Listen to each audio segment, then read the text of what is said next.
the story of the lost baggage in South Africa. That will show you why we often fail. When I was going to South Africa, I stopped off in the Belgian Congo and then went down to the plane at midnight for Johannesburg. And the man in charge of the bookings, the man who took care of tickets and so forth, and a woman assistant, took care of all of my tickets and examinations and everything that was necessary, and weighed my baggage.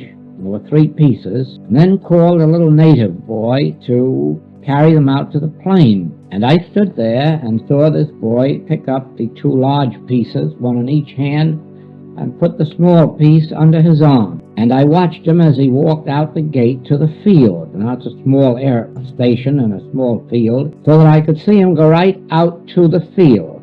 And then I turned away, and a few minutes later he came back without any baggage, and I said, okay, and he said, okay. Well, when I got to Johannesburg in the morning, there was only my tiny little pizza baggage waiting me, and the other 2 pieces were not there. Of course, we got everybody at this tremendously big air station in Johannesburg, modern plant, searching.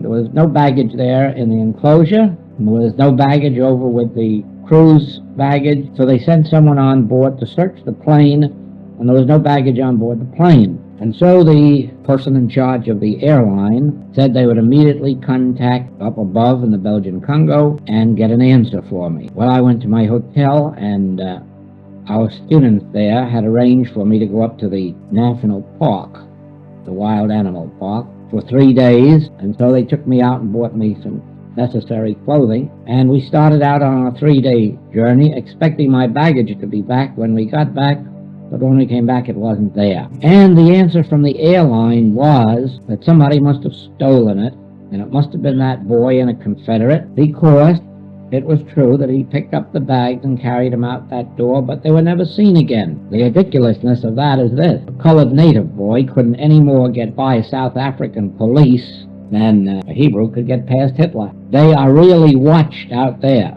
and certainly nobody could lift those 2 heavy pieces of baggage out of the airfield without being noticed. But nevertheless, they had all of the native quarters in this town up in the Belgian Congo searched, and heaven knows what they must have done to that youngster. They turned the place upside down, convinced of a theft, but no baggage showed. Well, I was in South Africa 3 weeks without baggage and without money, without purse and without script.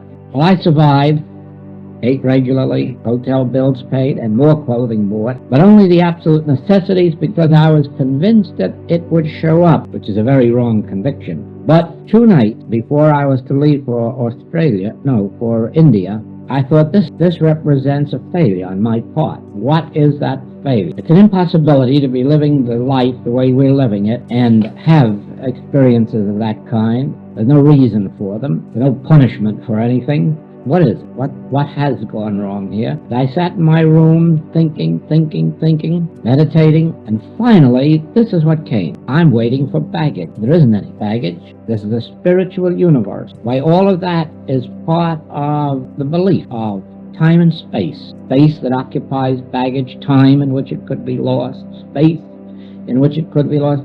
And all we're doing out here is trying to find baggage, which, if it was found, would only be improving the dream, would only be manipulating the human scene. It isn't true. There's no truth to this whole picture, because we're living in a spiritual universe where nobody has need of any baggage. Whatever there is of reality is incorporeal and spiritual and omnipresent. And whatever there is that appears as finite baggage or time and space must be an image in thought and can have no reality to it. And so I have been fooled into waiting for baggage to turn up. With that, I retired. This is the way the story goes after that. The assistant manager of the airline at that station was sitting at his desk at 8 o'clock the next morning, and out of the clear blue, the thought came to him, now, you know, baggage can't dissolve into thin air. It just couldn't disappear between there and here. It has to be somewhere. Just where is it? And all of a sudden, another idea struck him, and he went over to the hotel where the crew stops and There were the 2 pieces of baggage sitting on the floor, waiting for 3 weeks. Nobody thought of that. Nobody thought of anything until we stopped thinking of baggage and so forth. And so, that night, I was lecturing up at the capital of South Africa, and lo and behold, one of our students came and said they'd just received a telephone message that my baggage was waiting for me in the air station. Now, the reason for this story you can see. Ordinarily in metaphysics we would think that, oh well, it has to turn up or it can't get lost. In other words, we would be dealing with an it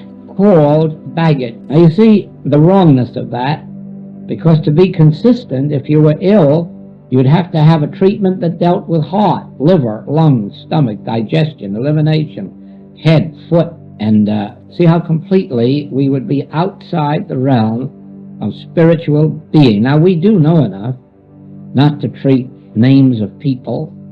We do know enough not to treat hearts and livers and lungs. But just see how we can get fooled into looking for baggage. So it is that this story has already helped a great deal to serve as a reminder that very often a lack of demonstration is our own fault. We get very sure of ourselves and believe that we're going along on the right track, and then all of a sudden find that the hypnotism of human sense can make us think about baggage or the lack of baggage. Now, I don't mean that I was concerned.